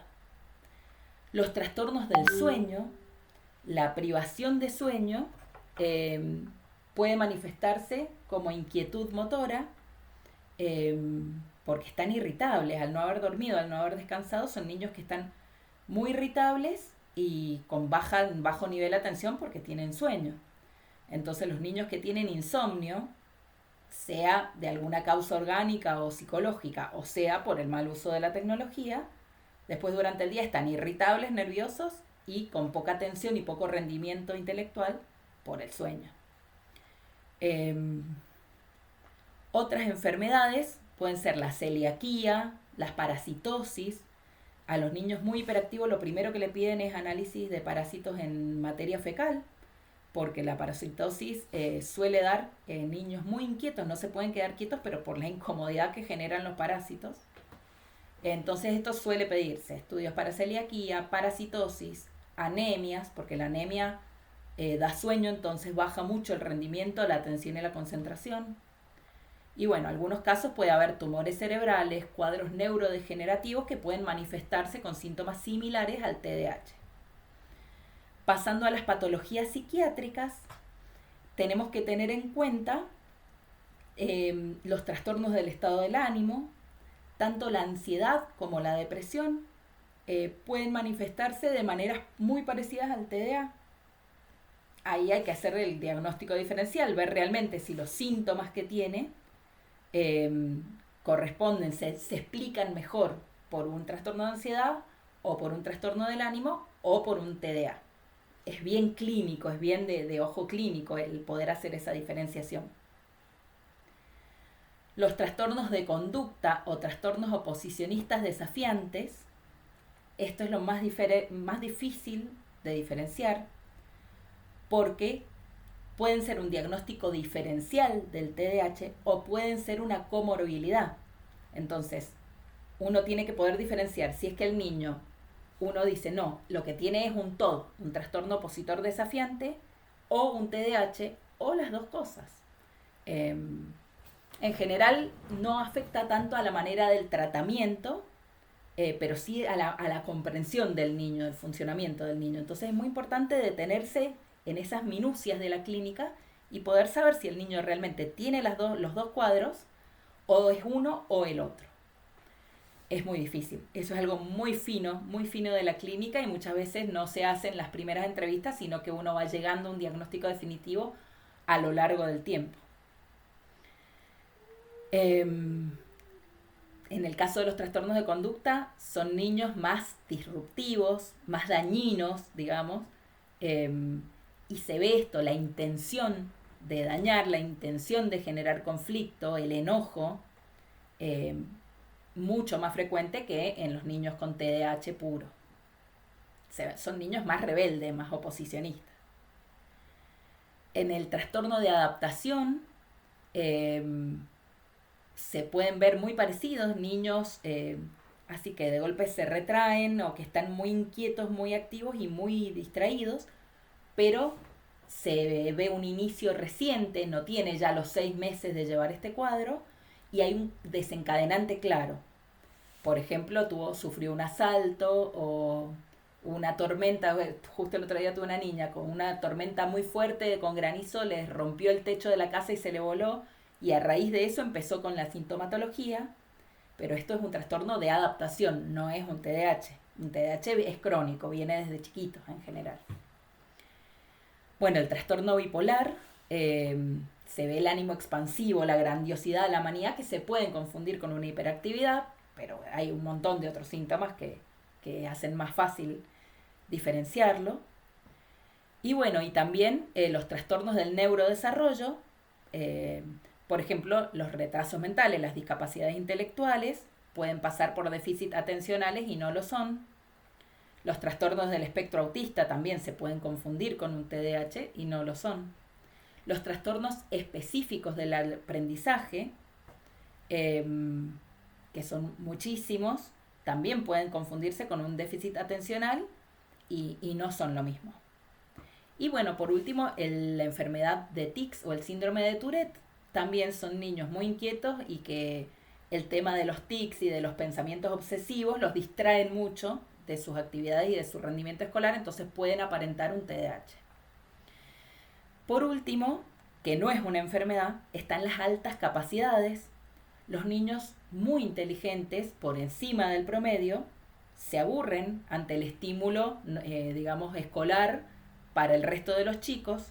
Son niños que necesitan más estímulo, entonces se los ve aburridos todo el tiempo, que no quieren ni copiar porque se aburren, y que se mueven, cambian de actividad, son hiperactivos, son curiosos, revisan las cosas, y muchas veces vienen a diagnóstico, vienen ya vistos o por algún profesional o por docentes para ver si tienen un TDA, y cuando uno los estudia lo que tienen es un nivel muy alto intelectual y se aburren ante los estímulos comunes. Entonces cuando uno hace ese diagnóstico, Eh, Hay un montón de recomendaciones especiales para trabajar con este perfil de niños y no desaprovecharlos y que terminen con mal rendimiento, malas notas incluso, o portándose mal porque se aburren.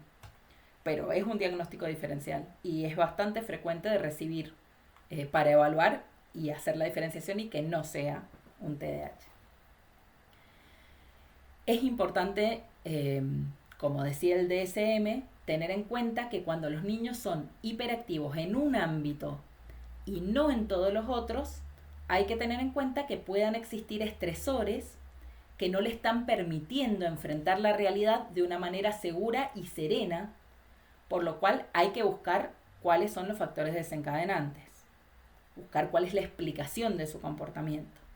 Por ejemplo, si son hiperactivos en la escuela pero no en la casa, hay que descartar que tengan un trastorno de aprendizaje y por eso se ponen a hacer otra cosa porque saben que fracasan en la parte del aprendizaje y que se van a frustrar.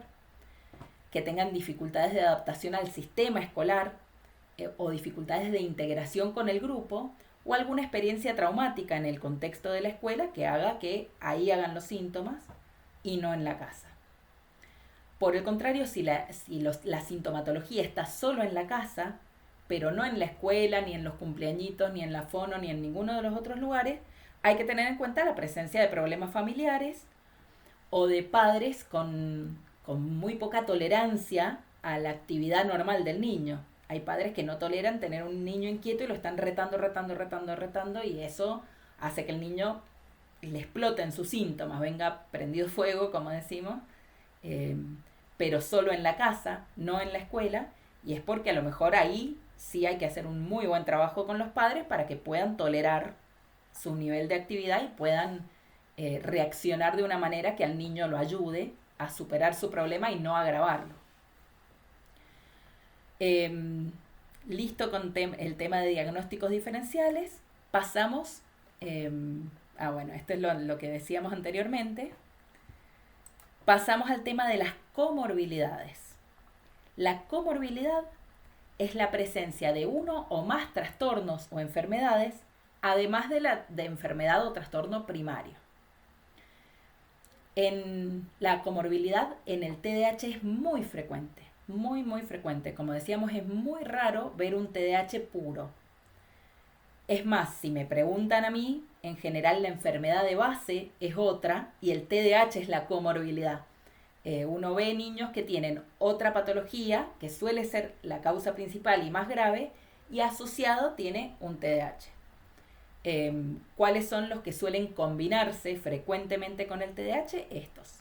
El TOD, como decíamos, que es el trastorno opositor desafiante, que como lo dice la palabra, es tal cual como uno se imagina al niño, es todo no, hacen todo lo contrario a lo que uno los dice y los desafían constantemente las normas, las reglas. Suele ir asociado a TDAH en un 35 a 50%. Eso hace que tengan, digamos, el TDAH este prejuicio de que son niños que se portan mal y de que son niños enojones, agresivos, desafiantes. No es así. El TDAH no tiene esos síntomas, pero como en un 50% va asociado al TOD, en general uno asocia que este perfil de niños son agresivos, oposicionistas, desafiantes, rebeldes, pero no, hay que diferenciarlo. Una cosa es el TOD, otra cosa es el TDAH, y frecuentemente se dan los dos juntos. Los trastornos de conducta en general, que hay muchos, es un capítulo muy grande, en un 14 o un 25% se ven en conjunto con TDAH. El trastorno depresivo, que en los niños el depresivo puro es muy raro de ver, en general se ve el trastorno mixto de la conducta y las emociones, como trastorno del estado de ánimo propio de los niños. Suele estar en un 15% asociado al TDAH. Es muy común porque al ser niños que fracasan, que ven que no pueden aprender lo mismo que sus compañeros, que no rinden igual que sus compañeros, y que son niños que los están retando todo el tiempo, son niños que donde van los están retando, y ellos no tienen esta mala intencionalidad, sino que no pueden rendir mejor en la escuela y no pueden portarse mejor, no pueden quedarse quietos. Eso les va generando frustración y baja autoestima y genera trastornos del ánimo. muchas veces uno termina tratando, como vamos a ver más adelante, incluso con antidepresivos, eh, porque asocian patologías del estado de ánimo al TDAH por esto, por el rechazo permanente, por esa sensación de que a donde llegan dicen, no, no, ya llegó. Hasta los abuelos muchas veces pues son niños muy intensos. Con los trastornos de ansiedad hay un 25% de asociación. Con los trastornos específicos del aprendizaje hay un 15 a 40%. Los trastornos específicos del aprendizaje son las dislexias, como decíamos, bueno, muchos, hay algunos que tienen trastorno específico de la ortografía, trastorno específico numérico, de las matemáticas o de la comprensión lectora, son específicos. Y bueno, suele asociarse, es muy común que un niño con TDAH suele tener además dislexia o además dificultades para escribir, agrafismos. Es muy común que vayan asociados con algún trastorno específico del aprendizaje. Con los trastornos del lenguaje, dice 15 a 75%, va muy asociado también. También hay que hacer la diferencia entre qué es el TDA y qué es el trastorno del lenguaje. Muchas personas dicen que el TDA incluye trastornos del lenguaje en su sintomatología y eso no es real. El TDA puro no tiene ninguna dificultad en el lenguaje, pero como vemos casi a veces en un 75% puede ir asociado a trastornos del lenguaje. El trastorno de tics en un 10% puede estar asociado. Están subiendo esos porcentajes. El trastorno de tics o el síndrome de Gilles de Tourette se está diagnosticando muchísimo más. No se sabe por qué, pero hay muchos más niños que están desencadenando cuadros de Tourette y siempre el niño con Tourette es muy común que tenga TDAH. En un niño con TDAH solo un 10% se asocia a Tourette. A eso es para explicarles el número de la estadística. Pero un niño con Tourette casi siempre tiene asociados síntomas, por lo menos, atencionales y sobre todo atencionales, porque los tics y los pensamientos obsesivos no le permiten prestar atención. Ahí está como siempre el juego entre si es una cosa o es la otra o es la comorbilidad, que es muy propio en cada niño ese análisis que hay que hacer. En adolescentes, el uso o abuso de sustancias psicoactivas va asociado en un 20%. Se considera un abuso de sustancias con fin automedicacional, se diría. Los niños que tienen mucho déficit atencional en la adolescencia buscan sustancias que los despierten, que los activen, más parecidas a las anfetaminas, a la cocaína, porque sienten que su función intelectual está baja y necesitan estar más despiertos. Por supuesto no les sirve, no es el tratamiento adecuado, los pasa de vuelta y tampoco pueden rendir nada con eso, no es útil, pero suelen buscar ellos, cuando no han podido llegar a un tratamiento profesional, buscar la solución de esas maneras. Y sobre todo el tema de la marihuana y el alcohol, que se usa muchísimo en los adolescentes, en los que son muy hiperactivos, sobre todo en la adolescencia, la hiperactividad mental, esto que dicen que sobrepiensan, que piensan todo el tiempo, que no pueden parar la cabeza, recurren a sustancias depresoras, como son la marihuana o el alcohol, porque saben que estas les aquietan la mente, entonces sienten que descansan un rato de su propia cabeza. Entonces es frecuente, hay un 20% de adolescentes con TDAH que recurren al uso de sustancias psicoactivas. ¿Cómo vamos hasta ahora? Ya y con esto terminaríamos el tema de cuadro diagnóstico. Ahí ponemos, ¿y ahora qué? ¿Qué hacemos con esto? Ya sabemos de qué se trata el TDAH, qué lo causa, qué no lo causa, las estadísticas, el cuadro clínico. ¿Y ahora qué hacemos con esto? Tenemos que pasar al tema de abordaje o de tratamiento. Podemos empezarlo ahora, a las 11:30 tenemos el recreo, así que podemos ir adelantando y empezar un poquito con la parte de tratamiento, a no ser que tengan alguna pregunta, alguna duda que quieran hacer de lo que hemos visto hasta acá. Si no, yo mientras voy cambiando la pantalla. A ver si me sale. Ahí está.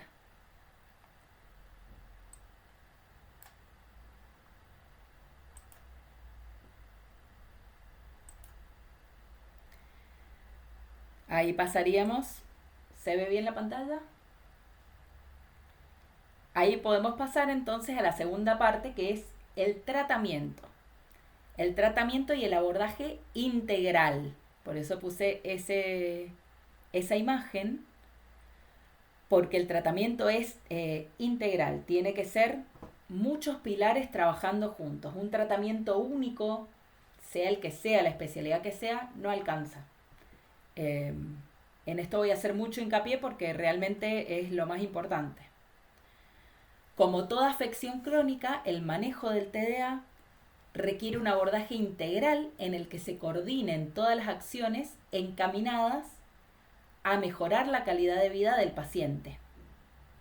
A ver, acá estoy viendo en el chat preguntas. A ver, ahí les voy a ir contestando las preguntas. Si los que usan sustancias en la adolescencia también continúan su uso en la adultez. Y depende qué sustancias. Hay sustancias que son más adictivas que otras. En general, si no acceden a un tratamiento profesional, siguen recurriendo a las sustancias.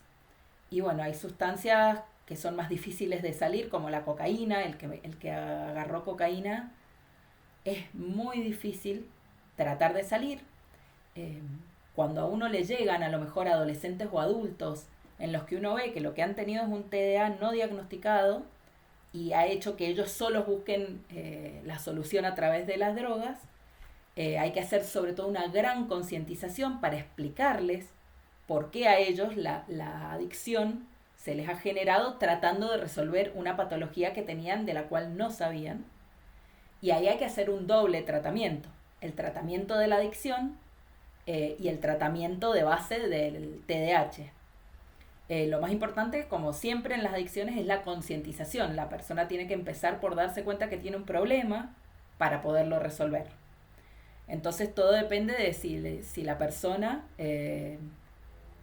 quiere o acepta tomar conciencia de su problema y hacer el tratamiento específico. Acá me preguntan esto: ¿cómo realizar el tratamiento en adolescentes que comienzan a utilizar marihuana? Primero que nada, la psicoeducación, que es lo que vamos a hablar como parte del tratamiento, para hacerles entender cuáles son sus síntomas de su patología de base y cuáles son las cosas que ha logrado con la marihuana y las contras que le trae, porque la marihuana les aquieta el pensamiento, todo ese sobrepensado, pero les baja muchísimo la voluntad, da lo que se llama el síndrome amotivacional de la marihuana, que hace que estén relajados, pensando en todo lo que les gustaría hacer, pero no pueden llevar a cabo nada. Se les pasa la vida y están siempre planificando todo lo genial que van a hacer y no lo pueden poner en marcha. Entonces lo principal es mostrarles en los mismos síntomas que ellos traen qué es producto de la enfermedad que ellos traen y tranquilizarlos de que se puede tratar, de que todo ese nivel de sobrepensamiento agotador que tienen, hay medicamentos específicos para tratarlos y para aliviarlos de ese sufrimiento sin que tengan que recurrir a la marihuana. Cuando ya hay una adicción, la marihuana produce adicción psicológica y en casos de mucho consumo, algo de adicción física, ya tienen que hacer un tratamiento específico en adicciones. En los adolescentes es mucho más fácil que salgan. Cuando ya han llegado con esas conductas a la vida adulta es mucho más difícil.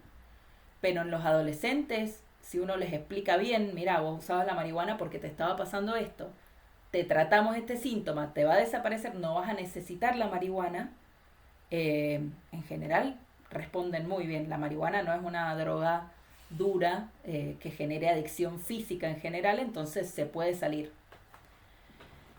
Me pregunta Fanny si puede decirse que procrastinan los TDA. Sí, exactamente, esa es la palabra correcta, precisa y de moda.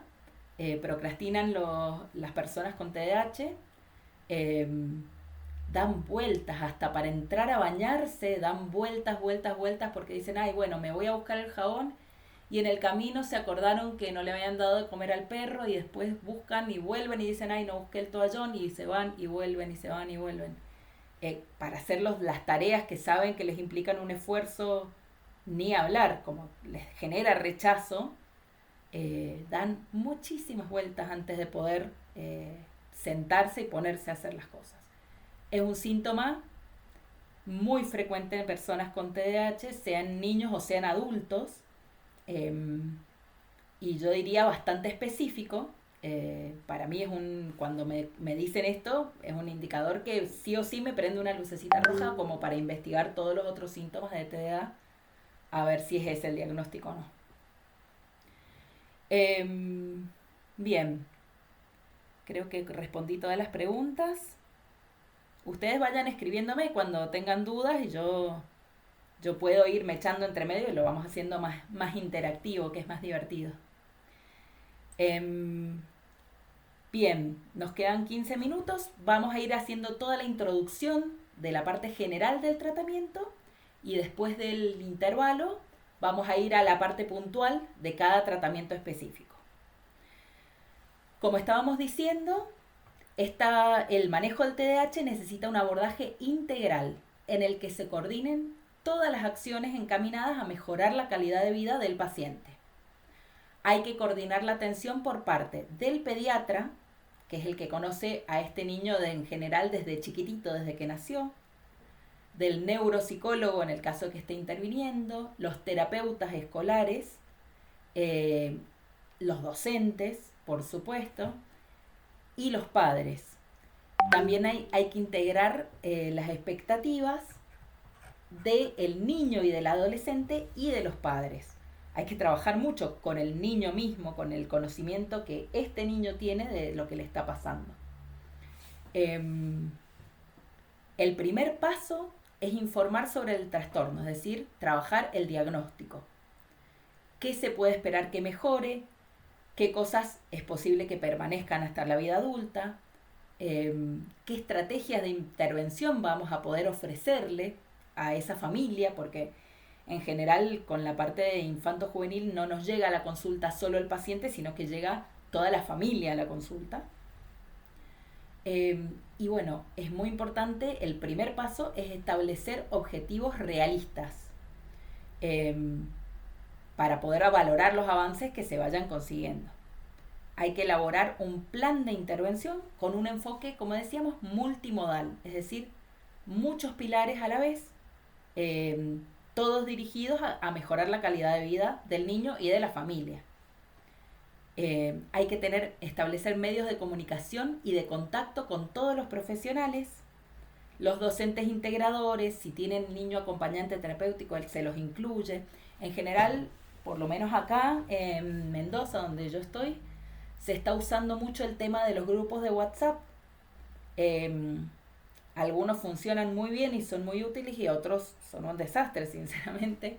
Se usa mucho en los casos complejos, en los casos muy graves, estos que disrumpen, que están explotados, prendidos fuego tanto en su casa, que están los padres ya desesperados, agotados, como en las escuelas, niños que ya no dejan dar clase a nadie, no dejan a ningún otro niño prestar atención por lo desbordados que están. En esos casos complejos se usa hacer a lo mejor un grupo de WhatsApp donde están incluidos el gabinete escolar o el profesional, algún docente, alguien de la escuela, acompañantes terapéuticos, los grupos de terapias de rehabilitación como fono, psicopedagogía, todas las que van interviniendo, y los profesionales de psiquiatría, psicología. En general estamos todos en el grupo y cuando pasa algún suceso nos comunicamos todos para intervenir cada uno y planificar hacer un plan de intervención coordinado, no que uno esté apuntando para un lado y otro para el otro. Se suelen hacer muchas reuniones con todos los profesionales y en el caso de las reuniones, en mi experiencia, sirve más En el caso de los grupos de WhatsApp muchas veces se da más para chusmerío que para otra cosa. Hay que cuidar que esto, que es un recurso de comunicación, no se convierta en algo iatrogénico, en algo que genere daño, ¿sí? Es algo para tener uso con delicadeza, digamos.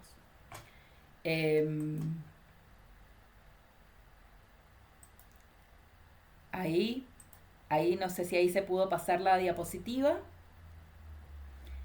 No habían pasado las diapositivas, entonces, como decíamos, el primer paso es informar sobre el trastorno, explicarlo, dar las opciones terapéuticas, la evolución y el pronóstico. Si el niño es muy chiquito, uno lo hace con los padres, pero en niños un poco más grandes y adolescentes ya lo trabaja con el paciente. Establecer objetivos realistas, elaborar un plan de intervención con un enfoque multimodal y establecer medios de comunicación y contacto con todos los profesionales, docentes integradores, acompañantes terapéuticos, etc. El tratamiento multimodal entonces incluye estos 5 pilares, podríamos llamarles, y se ha aceptado que es el método útil, el multimodal. No sirve tratamiento único desde un solo aspecto. Tienen que estar incluidos todos para que sirva. Eso está totalmente probado. Bueno, tradicionalmente, entonces tenemos el tratamiento farmacológico, que es el que da el psiquiatra, y todos los otros se suelen englobar en tratamientos no farmacológicos. El tratamiento farmacológico más común, más aceptado, más difundido es el metilfenidato, que aquí las marcas más comunes son Ritalina, Rubifen, Meticil, Concib, son las marcas más comunes acá.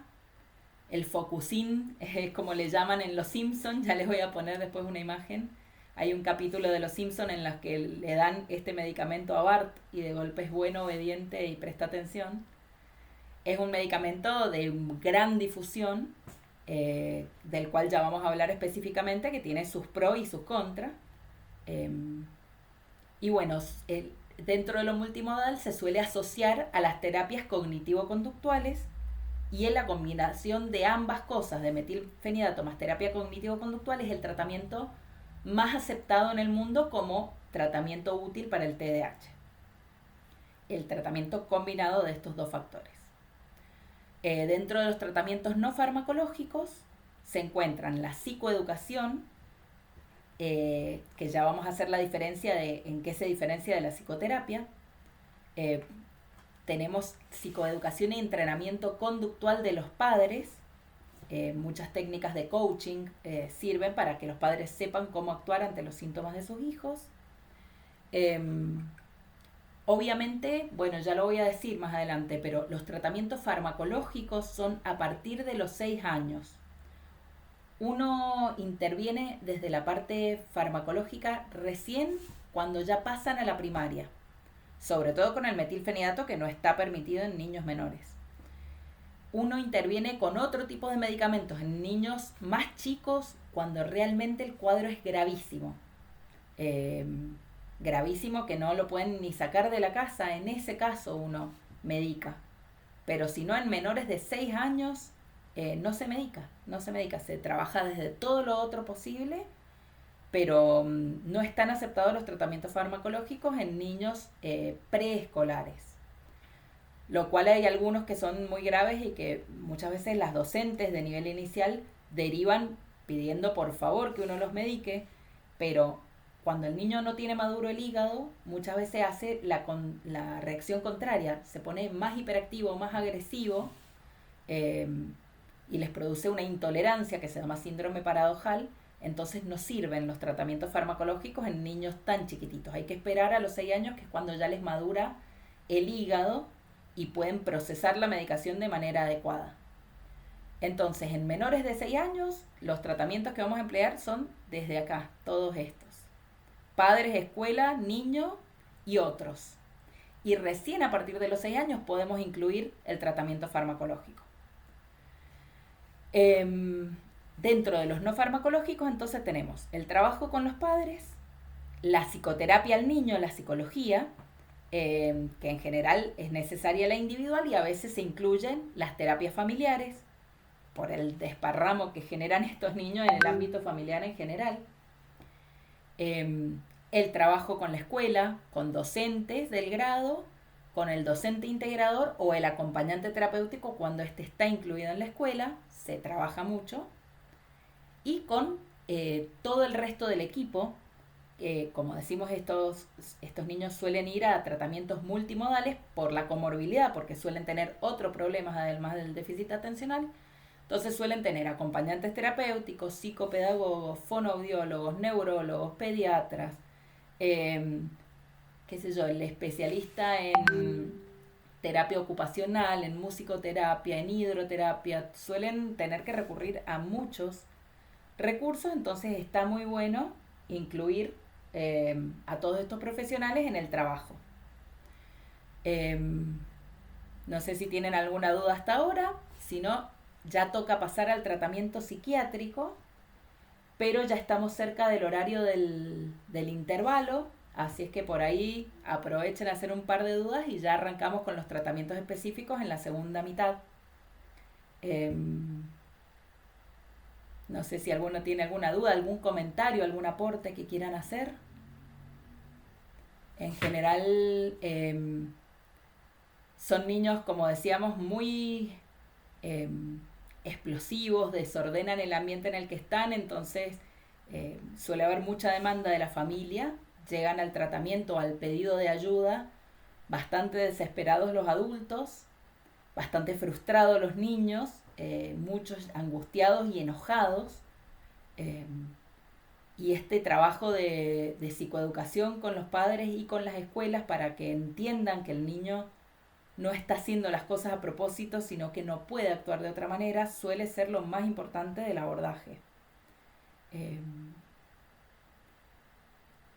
Yo creo que es muy importante esto porque nos piden mucho la intervención de psiquiatría, nos piden mucho la intervención con fármacos, está como sobrevalorado el efecto por lo que es un efecto rápido, pero bueno, ahora cuando veamos los fármacos puntualmente van a darse cuenta que tienen muchas contraindicaciones y efectos adversos, entonces realmente hay que usarlos cuando se agotaron todas las otras opciones. Cuando uno ya agotó todas las otras maneras de intervención, se recurre al psicofármaco.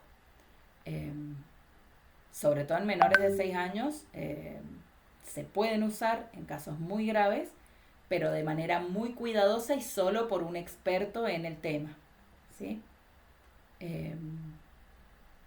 Hay algunos casos de TDAH puro, pero son muy poco frecuentes. Realmente son los menos. Y en esos casos a veces el tratamiento farmacológico solo funciona. Pero en todos los otros va a hacer falta el tratamiento multimodal, va a hacer falta el tratamiento completo. Ahora ya vamos a pasar al intervalo. Descansen porque la parte que sigue, que es el tratamiento farmacológico, sobre todo al principio es bastante pesada porque son muchos datos médicos, químicos y los van a cansar mucho, y ya después vamos a ir de lleno a la parte del tratamiento no farmacológico, y vamos a hacer un repaso, les voy a contar un poco cuáles son los tratamientos o las intervenciones que se usan para trabajar con los padres y los familiares, y cuáles son los que se usan para trabajar desde la escuela. Están diseñándose técnicas muy modernas y muy útiles, y me gustaría que, bueno, que nos alcance el tiempo para llegar al tema de la tecnología, y ahí me encantaría si se puede armar debate porque muchas de las cosas yo les puse lo que está más aceptado socialmente, científicamente, pero incluso yo no opino, no estoy de acuerdo con varias cosas, así que van a ver que de las premisas que les pongo son discutibles, son para discutir. Así que discutan tranquilos porque es la idea. Acá Fanny pregunta si el hecho de que haya otros interviniendo es porque tienen comorbilidad.